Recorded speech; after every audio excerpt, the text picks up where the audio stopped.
Assalamualaikum warahmatullahi wabarakatuh. Halo semua. Di sini saya akan membacakan pembahasan dari artikel yang berjudul Introduction of Holistic Education Concept in Higher Education to Building Mental Health Friendly Campuses.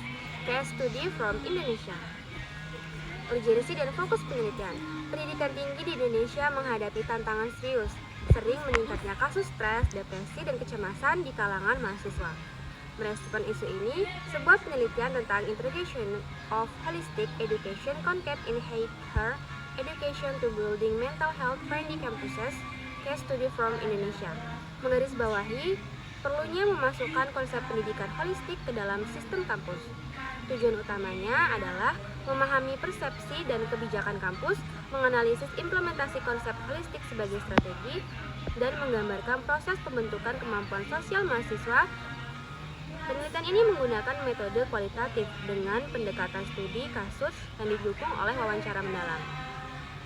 Pendidikan holistik melampaui pembelajaran kognitif, berfokus pada pengembangan mahasiswa secara utuh, fisik, emosional, sosial, dan spiritual. Untuk mewujudkan kampus yang ramah kesehatan mental, integrasi holistik harus diterapkan pada 3 pilar utama.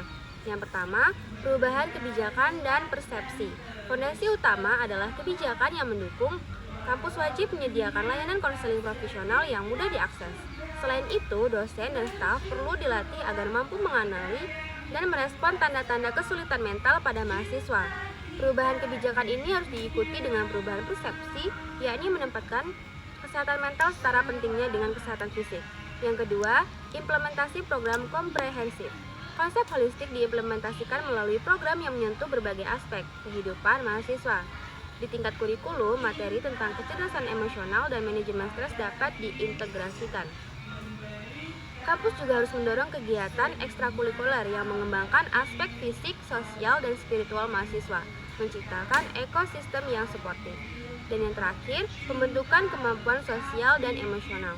Hasil penting dari pendidikan holistik adalah peningkatan kemampuan sosial mahasiswa, yakni keterampilan yang meliputi interaksi positif dan realisensi merupakan pelindung terhadap gangguan mental.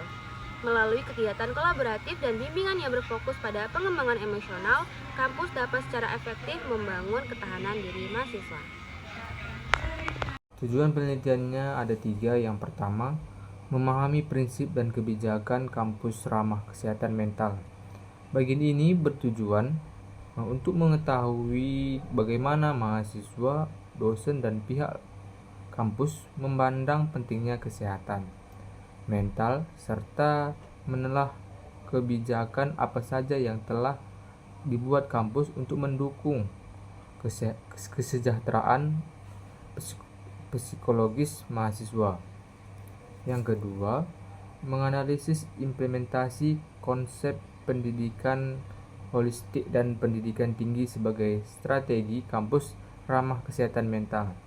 Pendidikan holistik adalah pendidikan yang memperhatikan seluruh aspek diri manusia, bukan hanya intelektual, tetapi juga emosional, sosial, spiritual, dan fisik. Analisis ini meneliti bagaimana kampus menerapkan pendidikan holistik sebagai strategi untuk menjaga kesehatan mental mahasiswa. Yang ketiga, menggambarkan pembentukan kemampuan sosial mahasiswa. Bagi ini berfokus pada bagaimana kampus membantu mahasiswa mengembangkan kemampuan sosial seperti empati, komunikasi, kerjasama, kepemimpinan, dan kemampuan beradaptasi. Kemampuan sosial yang baik membantu mahasiswa lainnya. Empati, komunikasi, kerjasama, kepemimpinan, dan kemampuan beradaptasi. Kemampuan sosial yang baik membantu mahasiswa lainnya. Perkenalkan, nama saya Anissa Simamora akan membacakan bagian metodologi penelitian. Metode kualitatif dengan pendekatan studi kasus melibatkan wawancara mendalam, observasi dan analisis data. Partisipan terdiri dari 42 mahasiswa, 14 dosen, dan 15 administrator dan staf konselor.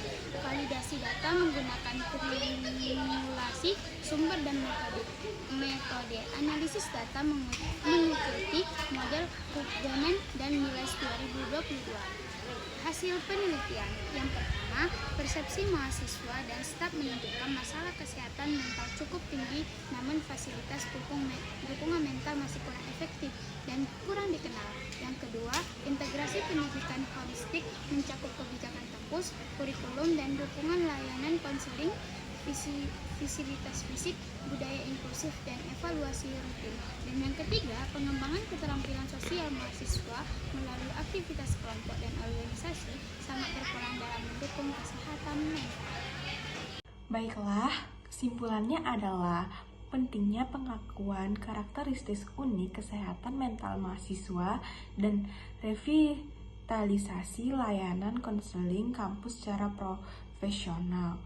Integrasi pendidikan holistik dan memperkuat mental health friendly kampus dengan pendekatan multidimensi pribadi, institusi, dan sosial. Studi terbatas pada jumlah kasus dan metode kualitatif sehingga hasil tidak dapat digeneralisasi luas. Baiklah, materi selanjutnya yaitu novelty.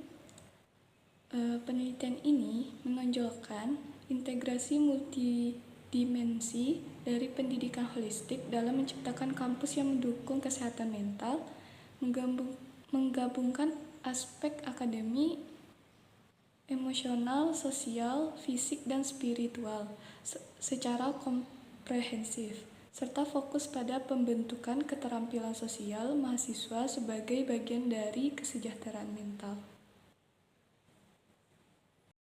Assalamualaikum warahmatullahi wabarakatuh. Saya Zahratul Aini dengan NIM 25003155 akan membacakan bagian review artikel saya, yaitu analisis kekuatan dan kelemahan.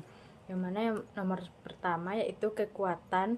Yang pertama, pendekatan studi kasus kualitatif memberikan data mendalam dari berbagai pemangku kepentingan. Yang kedua, triangulasi data meningkatkan validitas temuan. Yang ketiga, fokus pada holistik dan multidimensi inovatif dalam konteks kesehatan mental kampus. Kelemahannya yaitu jumlah dan varian partisipan terbatas, hanya mahasiswa usia 18-23 tahun. Yang kedua yaitu metode kualitatif membatasi generalisasi hasil. Dan yang terakhir yaitu infrastruktur dan anggaran kampus untuk dukungan kesehatan mental masih kurang. Baiklah, di sini saya akan membacakan rekomendasi perbaikan. Yang pertama, meningkatkan promosi dan akses layanan konsultasi mental kampus, memperbaharui dan mengembangkan kebijakan yang responsif terhadap kesehatan mental. Yang kedua, menambahkan elemen mental health ke dalam kurikulum dan pelatihan dosen. Yang ketiga, meningkatkan infrastruktur dan anggaran untuk layanan kesehatan mental di kampus. Yang keempat, melakukan penelitian lanjut dengan metode kuantitatif dan jangkauan lebih luas.